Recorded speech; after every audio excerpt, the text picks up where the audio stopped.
በዓለም ላይ ካሉ ባለጸጎች ሁሉ እጅግ ሀብታም የሆነው አርተር ስተርሊንግ በሰዎች ላይ ያለውን እምነት ሙሉ በሙሉ አጥቶ ነበር። ማንኛውም ሰው አጋጣሚ ካገኘ ይሰርቃል ብሎ የሚያምነው ይህ ቢሊየነር በቤት ውስጥ ለምትሰራው ምስኪን ሰራተኛና ለ7 ዓመት ልጇ አንድ ከባድ ወጥመድ ያዘጋጃል። ነገር ግን ያ ወጥመድ የአርተርን ሕይወት ለዘላለም ይለውጠዋል ብሎ የገመተ ማንም አልነበረም። ታሪኩን ከመጀመራችን በፊት አንድ ጥያቄ ልጠይቃችሁ። እውነተኛ ሀብት ማለት በባንክ ያለ ቁጥር ነው ወይስ በልብ ያለ ደግነት? መልሳችሁን በኮሜንት እንድታጋሩን እንጋብዛለን።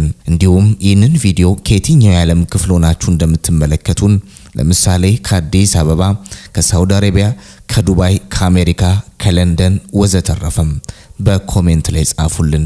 እኛም ሰላምታችንን እናደርሳችኋለን። ይህ ልብ የሚነካ ታሪክ ለብዙዎች ትምህርት እንዲሆን አሁኑኑ ላይክ በማድረግ ቪዲዮውን ጀምሩ። ለቻናላችን ደግሞ አዲስ ከሆናችሁ ሰብስክራይብ ማድረግና የደወል ምልክቷን መጫን እንዳትረሱ። አሁን በቀጥታ ወደ ታሪኩ እንለፍ። በዓለም ላይ ሁለት አይነት ድህነት አለ። አንደኛው ባዶ ኪስ ሲሆን ሁለተኛውና እጅግ አስከፊው ግን ባዶ ልብ ነው። ዛሬ የምንጀምረው ታሪክ ስለ አንዱ የዓለማችን ባለጸጋ ሰው ነው። ስማቸው አርተር ስተርሊንግ ይባላል። አርተር ስተርሊንግ የሚለው ስም በቢዝነስ መጽሔቶች ሽፋን ላይ በደመቀ ቀለም ይጻፋል። በባንክ ሂሳባቸው ውስጥ ያሉት ቁጥሮች ተቆጥረው አያልቁም። ነገር ግን በዚህ ታላቅ ግንብ ውስጥ በ5000 ካሬ ሜትር ላይ ባረፈው ግዙፍ መኖሪያ ቤታቸው ውስጥ አርተር ስተርሊንግ በዓለም ላይ ካሉ ሰዎች ሁሉ ድሃው ሰው ነበሩ። ለምን? ምክንያቱም አርተር ሰውን ማመን ካቆሙ 30 ዓመት አልፏቸዋል። ለእሳቸው ሰው ማለት አጋጣሚ ካገኘ የሚሰርቅ ሌባ፣ ካልተጠነቀቁት የሚወጋ ጠላት ነው። አርተር ስተርሊንግ በዚህ እድሜያቸው ለምን እንዲህ ጨካኝና ተጠራጣሪ ሆኑ? ወደ ኋላ ተመልሰን ህይወታቸውን እንቃኝ። አርተር ሀብታቸውን ያፈሩት በላባቸውና በደማቸው ነው። ወጣት ሳሉ ለሰዎች ያላቸው ፍቅር ወሰን አልነበረውም። ነገር ግን ህይወት ደጋግማ አስተማረቻቸው። ያኔ ገና ድርጅታቸውን ሲመሰርቱ የልጅነት ጓደኛቸውና የንግድ አጋራቸው የነበረው ሰው በሚሊዮን የሚቆጠር ገንዘብ ይዞ ሲጠፋም አርተር ለመጀመሪያ ጊዜ በሰዎች ላይ ያላቸው እምነት ተሸረሸረም። ከዚያም ባለቤታቸው ስትሞት በለቅሶ ቀን ልጆቻቸው ስለ እናታቸው ትዝታ ሳይሆን ስለ ውርስ ክፍፍል ሲጨቃጨቁ በጆሮአቸው ሰሙ። ያ ቀን ለአርተር የመጨረሻው ነበር። ፍቅር የለም፣ ደግነት የለም፣ ያለው ፍላጎትና ስግብግብነት ብቻ ነው ብለው ደመደሙ። አሁን ቤታቸው ውስጥ ማንም አይገባም። የሚቀጠሩ ሰራተኞች በሙሉ በደህንነት ካሜራ ይጠበቃሉ። አርተር በቤታቸው ውስጥ በዝምታ እየተንሸራሸሩ የግድግዳውን ውድ ስዕሎች ሳይሆን በካሜራው የሚታዩትን የሰራተኞቻቸውን እጅ ይመለከታሉ። የትኛው ነው የሚሰርቀኝ ብለው ይጠይቃሉ። በተቃራኒው ደግሞ ሳራን እናገኛለን። ሳራ የአርተር አዲስ የቤት ሰራተኛ ናት። ሳራ ውበት ያላት ቢሆንም በፊቷ ላይ ግን የህይወት ትግል የፈጠረው ድካም በግልጽ ይታያል። ከአንድ ዓመት በፊት ባለቤቷ በፋብሪካ አደጋ ሲሞት ሳራ የተረፋት የዕዳ ክምርና የ7 ዓመት ልጇ ሊኦ ብቻ ነበር። ለሳራ በአርተር ቤት ውስጥ መስራት ማለት የመጨረሻዋ የህይወት ገመድ ማለት ነው። ዛሬ ቅዳሜ ነው። ትምህርት ቤቶች በከባድ ዝናብ ምክንያት ተዘግተዋል። ሳራ ሊዮን የምትተውበት ቦታ የላትም። ልጇን ይዛ ወደ ስተርሊንግ መኖሪያ ቤት መጣች። ሊዮ ልጄ አለችው። ሳራም ድምጿ እየተንቀጠቀጠም እዚህ ጥጋ ጥጉን ይዘ ተቀመጥ፣ ድምጽ እንዳታሰማ። አቶ አርተር በጣም ጨካኝ ሰው ነው። ካዩ እኔን ከስራ ያባሩኛል። ያኔ የምንበላውና የምንተኛበት ቦታ አናገኝም። ተረዳኸኝ? ሊዮ ትልልቅ አይኖቹን ወደ እናቱ መለሰም። ሊዮ እንደ ሌሎች ልጆች አይደለም። ድህነት ቀድሞ እንዲበስል አድርጎታል። እሺማዬ ድምጽ አላሰማም አላት። ሳራ ልጇን እዛው ትታ ያለቀሰች ስራዋን ለመጀመር ወደ ኩሽና አመራች። አርተር ስተርሊንግ በቤተ መጻሕፍት ክፍላቸው ውስጥ ነበሩ። ውጪ ዝናቡ በመስኮት ላይ እንደ ጥይት ይደበድባል። አርተር ዛሬ አንድ ትልቅ ፈተና አዘጋጅተዋል። በጠረጴዛቸው ላይ $5000 ያለበትን ፖስታ በግልጽ አስቀመጡ። ገንዘቡ እንዲታይ አድርገው ፖስታውን ከፈቱት። ዛሬ አሉ ዛሬ የዚችን ሴትና የልጇን እውነተኛ ማንነት ያለው። አርተር ወንበራቸው ላይ ተደግፈው አይናቸውን ጨፈኑ። መተንፈሳቸውን አስተካክለው በእውነት እንቅልፍ የወሰዳቸው መሰሉ። ክፍል ውስጥ ዝምታ ሰፈነ። የሚሰማው የእሳቱ መቃጠልና የእሳቱ ቲክቶክ ድምጽ ብቻ ነው። አርተር አልተኙም። በጆሮአቸው የእግር ኮቴ ይጠባበቃሉ።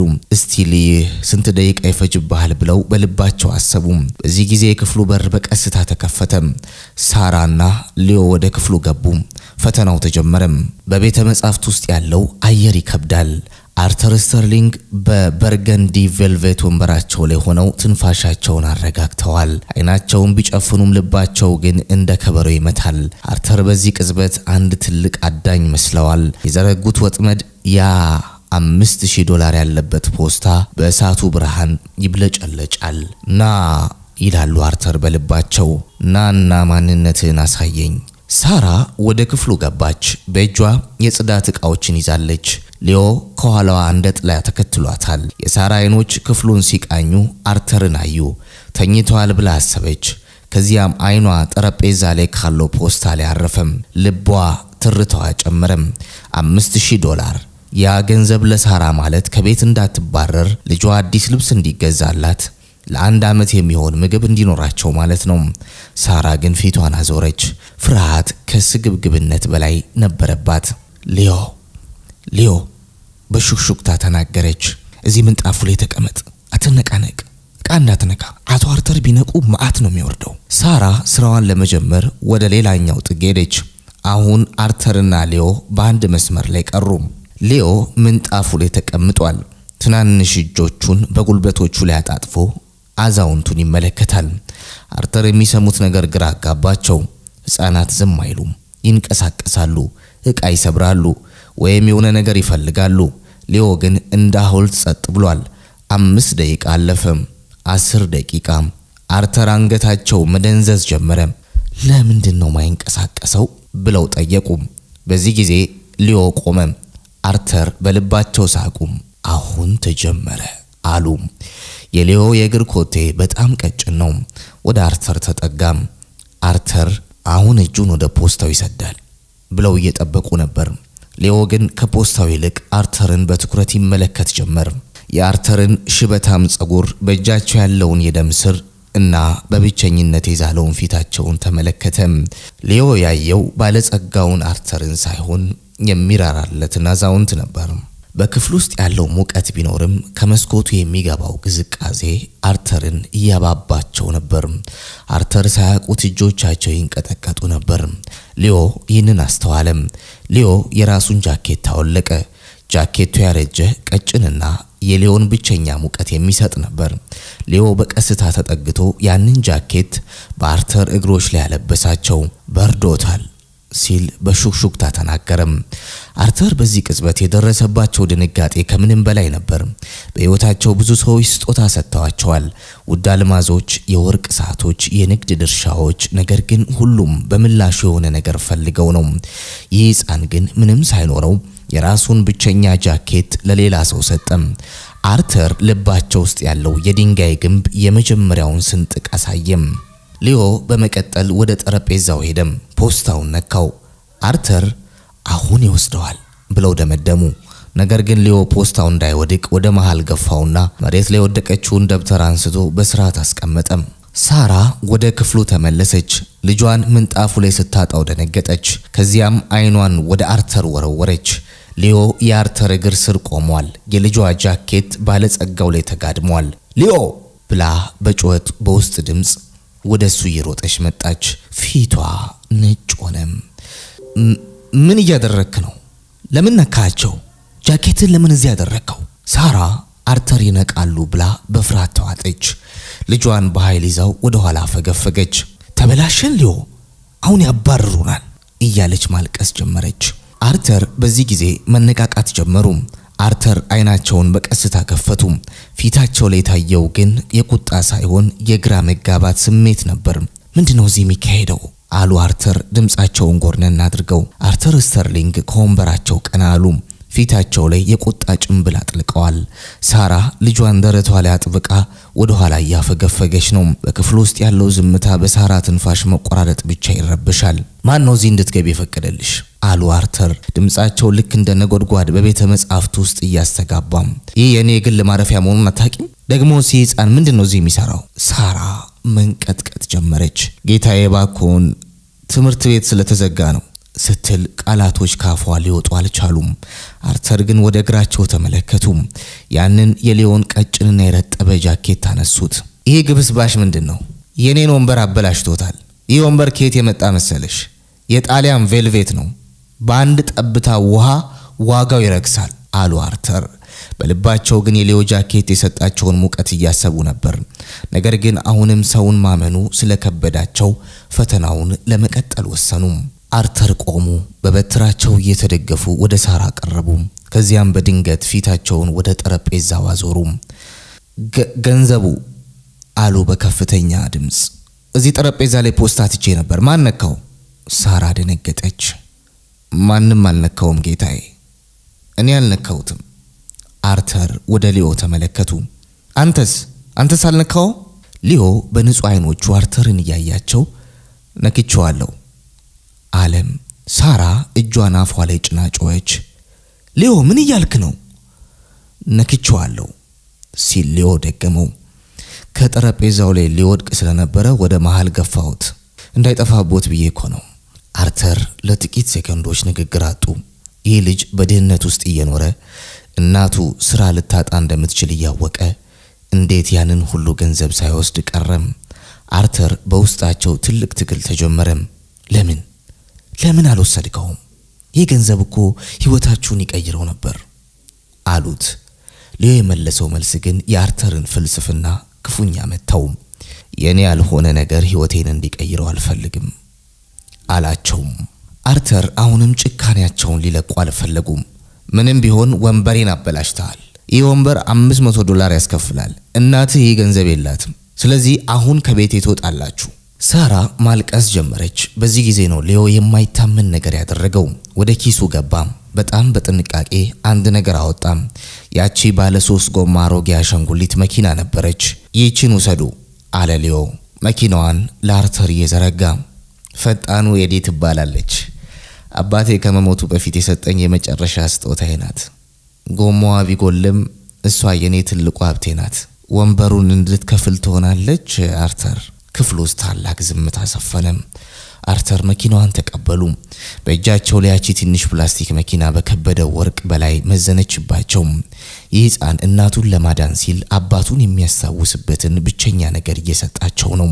አርተር መኪናዋን እያዩ አይናቸው በእንባ ተሞላ። ለ30 ዓመታት የገነቡት የጥርጣሬ ግንብ በዛች ትንሽ አሻንጉሊት መኪና ተናደም። ይበቃል አሉ አርተር በዝቅተኛ ድምፅ። ይበቃል።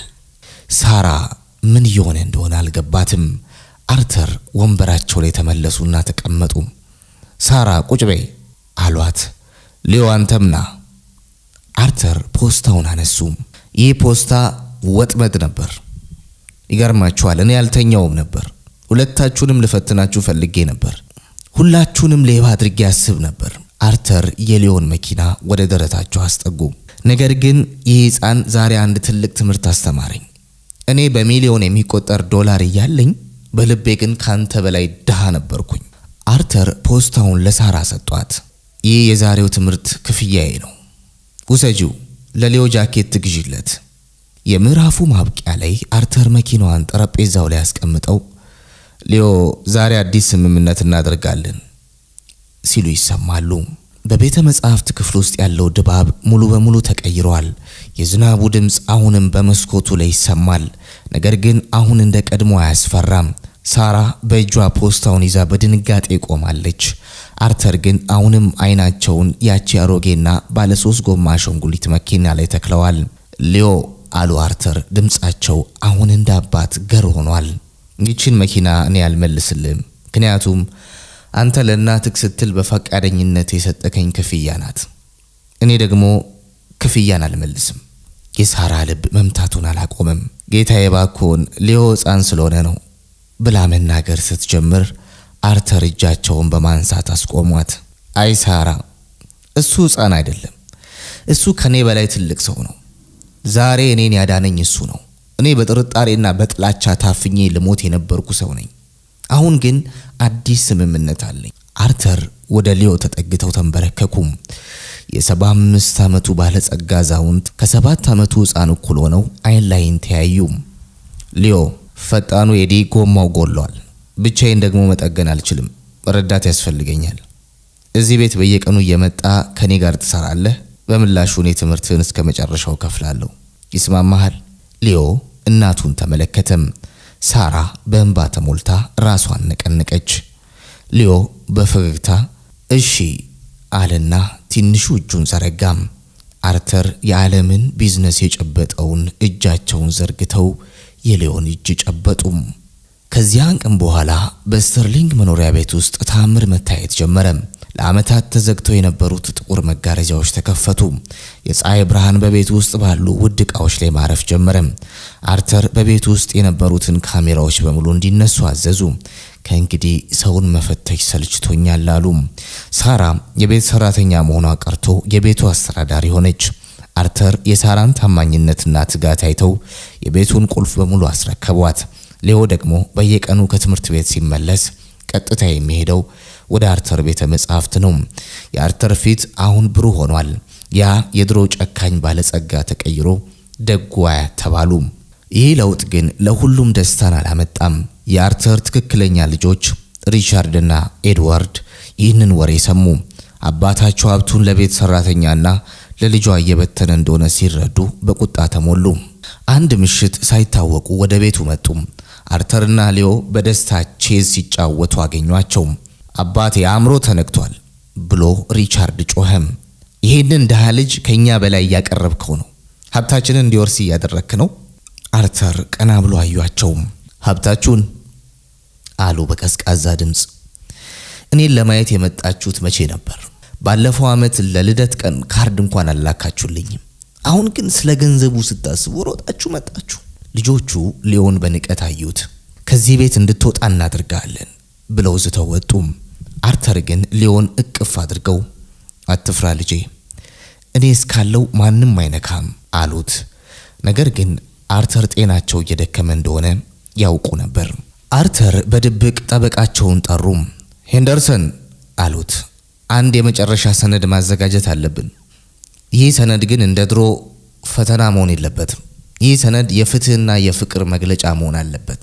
አርተር ኑዛዜያቸውን በዝርዝር ጻፉ።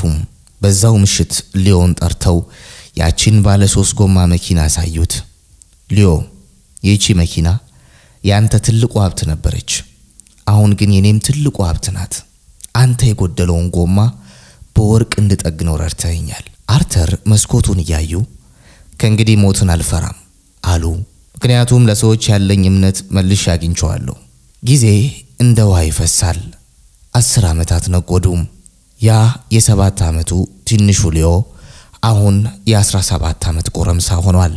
ትከሻው ሰፍቷል። አይኖቹ ግን ያንኑ የልጅነት ንጽህናቸውንና ብልህነታቸውን አልሳቱም። ሳራ የስተርሊንግ ፋውንዴሽን መሪ በመሆን በሺዎች የሚቆጠሩ እናቶችንና ህፃናትን ከድህነት አውጥታለች። በእነዚህ 10 ዓመታት ውስጥ አርተር ስተርሊንግ ሌላ ሰው ሆነዋል። ቤታቸው የሳቅና የጨዋታ ማዕከል ሆኗል። አርተር ለሊዮ ንግድን ብቻ ሳይሆን ሰብአዊነትን አስተማሩት። ሊዮ ይሉታል አርተር በመጨረሻዎቹ ዓመታት ድምጻቸው እየዛለ ሲመጣ፣ ገንዘብ ጉልበት ነው፣ ግን ያ ጉልበት ክንፍ ካልሆነልህና ሌሎችን ካላባረረ ድንጋይ ሆኖ አንተኑ ይጫናል። ሊዮ አርተርን ልክ እንዳያቱ ያያቸዋል። በየቀኑ ከትምህርት ቤት ሲመለስ አርተርን ያጫውታቸዋል። መድኃኒታቸውን ይሰጣቸዋል። መጽሐፍትን ያነብላቸዋል። ያቺ የመጀመሪያ ቀን ወንበሩ ላይ የደረበላቸው ጃኬት አሁንም በክብር ተቀምጣለች። የአርተር ጤንነት ግን እያሽቆለቆለ መጣ። የልብ ህመሙ እየጸናባቸው መጥቶ በአልጋ ላይ ዋሉ፣ ወይም በሚወዱት የቬልቬት ወንበር ላይ ተቀምጠው መዋል ጀመሩ። በዚህ ጊዜ የአርተር ልጆች ሪቻርድ፣ ኤድዋርድና ልጃቸው ዲያና ደጋግመው መምጣት ጀመሩ። መምጣታቸው ግን ለፍቅር አልነበረም። ቤቱን ሲቃኙ፣ የቤት ዕቃዎቹን ዋጋ ሲገምቱና ሳራንና ሊዮን በንቀት ሲመለከቱ ይታያሉ። አባታችን አርጅቷል፣ አእምሮም ጠፍቷል ይላሉ በሹክሹክታም። አርተር ግን ሰምተው እንዳልሰሙ ይሆናሉ። አንድ ምሽት አርተር ሊዮን ብቻ ጠሩት። ሊዮ አሉት በእርጋታም፣ ሞት ጠላቴ አይደለም፣ ሞት ለኔ ረፍት ነው። አንተን በማግኘቴ እጅግ በጣም እድለኛ ነኝ። ያንን የሰጠኸኝን አሻንጉሊት መኪና ታስታውሳታለህ? እሷን መቼም እንዳትጥላት። እሷ ያንተ ትልቁ ማንነት መገለጫ ናት። ሊዮ እጃቸውን ይዞ አለቀሰም። አርተርም በፈገግታ ግንባሩን ሳሙት። ክረምት ነበር። እንደ መጀመሪያው ቀን ሁሉ ዝናብ በኃይል ይዘንባል። አርተር በሚወዱት በርገንዲ ቬልቬት ወንበር ላይ ተቀምጠዋል። መስኮቱ ተከፍቶ የዝናቡን ሽታ እየተነፈሱ ነው። ሊዮ ከጎናቸው ሆኖ መጽሐፍ እያነበበላቸው ነበር። ሊዮ አሉት አርተር በዝግተኛ ድምፅ፣ ትንሽ ደከመኝ። አይኖቼን ልጨፍን ልክ እንደ መጀመሪያው ቀን? ግን አሁን አልፈትንም። አሁን አምናለሁ። ሊዮ መጽሐፉን ዘግቶ አርተርን ተመለከተም። አርተር አይኖቻቸውን ጨፈኑ። ትንፋሻቸው እየቀነሰ መጣ።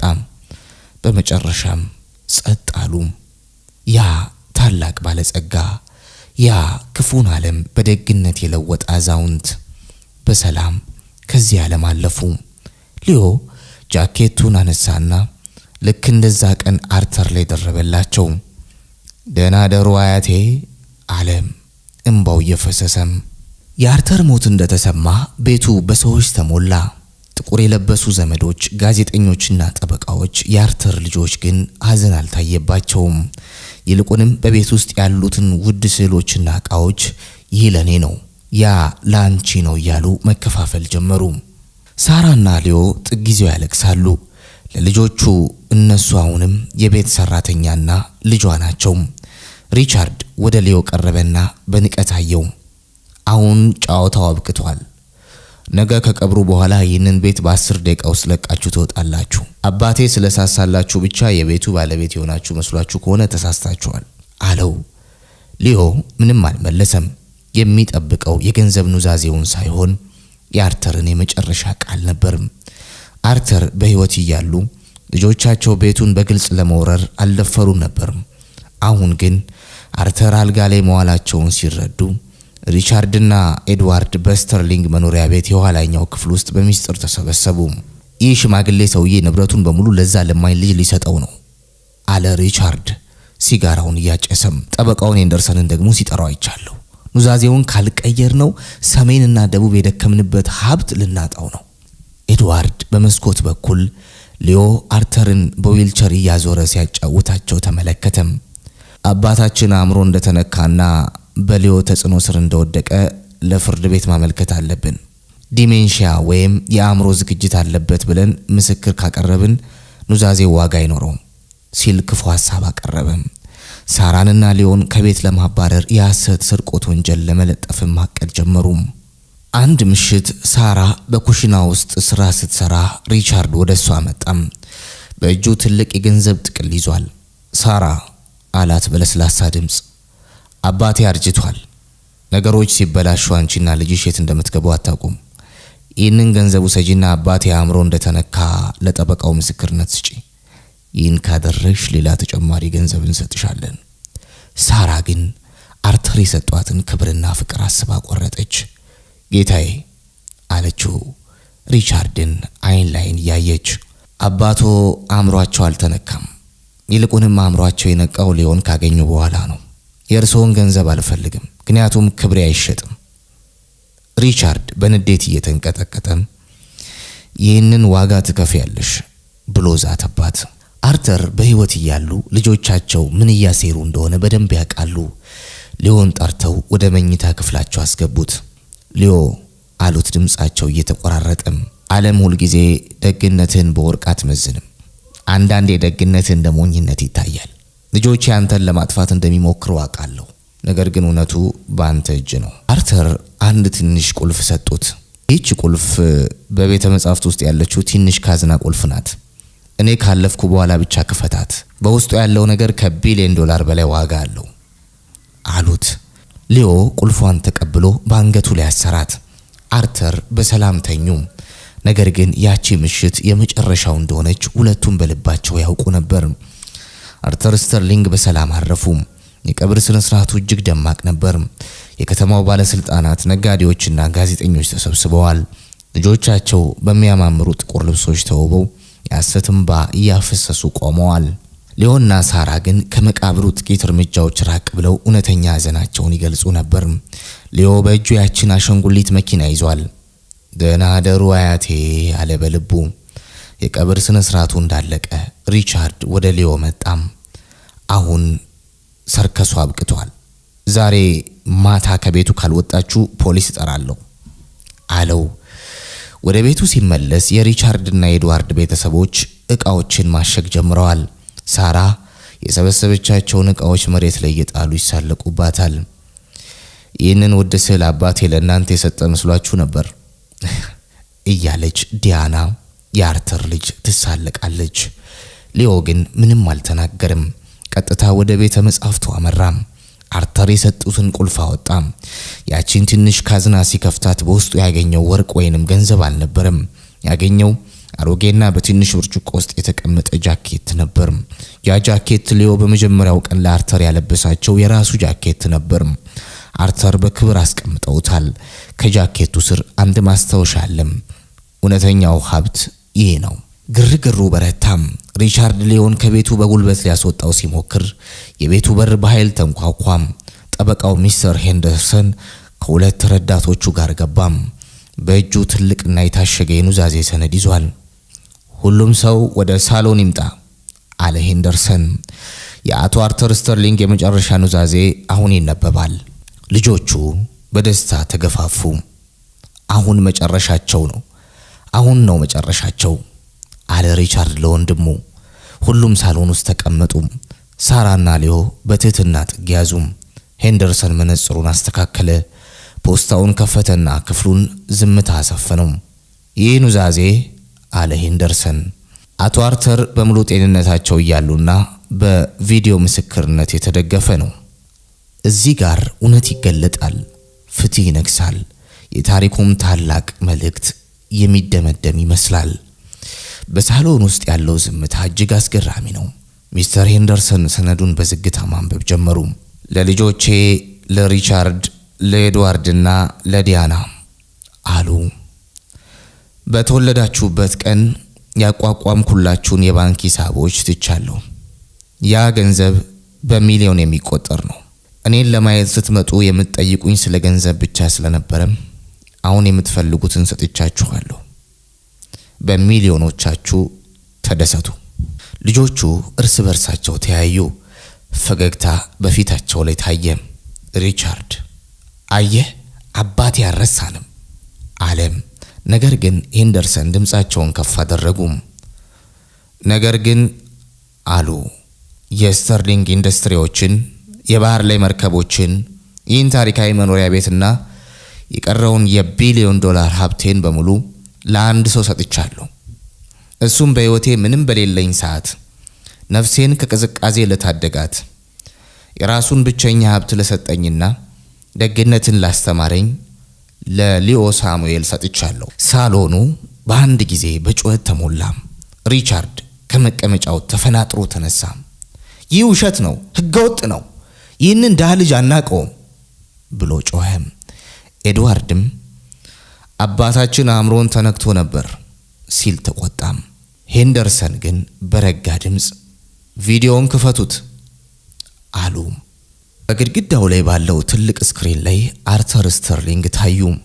ከመሞታቸው ጥቂት ሰዓት ቀደም ብሎ የተቀረጸ ነበር። ልጆቼ አሉ አርተር በቪዲዮ ላይ፣ ይህንን ውሳኔ ወሰንኩበት በጤናማ አእምሮዬ ነው። ለ10 ዓመታት ከሊዮ ጋር ስኖር ሀብት ማለት በባንክ ያለ ቁጥር ሳይሆን በልብ ያለ ርህራሄ መሆኑን ተረድቻለሁ። እናንተ የኔን ሞት ስትጠብቁ፣ ሊዮ ግን የኔን ህይወት አጣጥሟል። እሱ የሰጠኝን ፈጣኑ ኤዲ የተባለችውን አሻንጉሊት መኪና አስታውሳለሁ። እሱ ያለውን ሁሉ ሰጠኝ፣ እኔም ያለኝን ሁሉ ሰጠሁት። ይህ ስጦታ ሳይሆን ዕዳ መክፈል ነው ልጆቼ። ቪዲዮ ሲያልቅ ክፍሉ ውስጥ ጸጥታ ሰፈነ። ልጆቹ በአፍረትና በንዴት አንገታቸውን ደፉ። ኑዛዜው ሊሻር የማይችል በቪዲዮና በብዙ ምስክሮች የጸና መሆኑን ተረዱ። ልጆቹ ቤቱን ለቀው ወጡ። ሊዮ አሁን የቢሊዮን ዶላር ባለቤት ነው። ሳራ ልጇን አቅፋ ስቅስቅ ብላ አለቀሰች። ጌታ ሆይ አመሰግናለሁ አለች። ሊዮ ግን ቀጥታ ወደ ቤተ መጻሕፍቱ አመራ። ያቺን በወርቅ የተጠገነች አሻንጉሊት መኪና ነሳና አርተር ይቀመጡበት በነበረው ወንበር አጠገብ ላይ ባለው ጠረጴዛ አስቀመጣት። አሁን ሁሉም ነገር ደህንነቱ የተጠበቀ ነው አያቴ። ሊዮ ስተርሊንግ በከተማ ውስጥ የታወቀ ባለጸጋ ሆነ። ነገር ግን እንደ አርተር ግንብ አልገነባም። ይልቁንም ትምህርት ቤቶችን፣ ሆስፒታሎችንና ለድሆች መጠለያዎችን አቆመ። በቢሮ ጠረጴዛ ላይ ሁልጊዜ ያቺን አሮጌ አሻንጉሊት መኪና ያስቀምጣታል። ሰው ሲጠይቀው ይቺ መኪና ናት ለዚህ ሀብት ያበቃችኝ ይላቸዋል። ታሪኩ እዚህ ላይ ያበቃል። ውድ ተመልካቾቻችን ከዚህ ታሪክ የምንማረው ትልቁ ቁም ነገር ደግነት ኢንቨስትመንት ነው። ዛሬ የምታደርጉት ትንሽዬ መልካም ነገር ነገ ለማታስቡት ትልቅ ክብር ያበቃችኋል። የአርተር ልብ በገንዘብ አልቀለጠም፣ ነገር ግን በአንድ ሕፃን ጃኬት ቀለጠም። እናንተስ ለሰዎች የምታደርጉት ጃኬት ምንድነው? በሚቀጥለው ታሪክ እስክንገናኝ ደህና ሰንብቱ።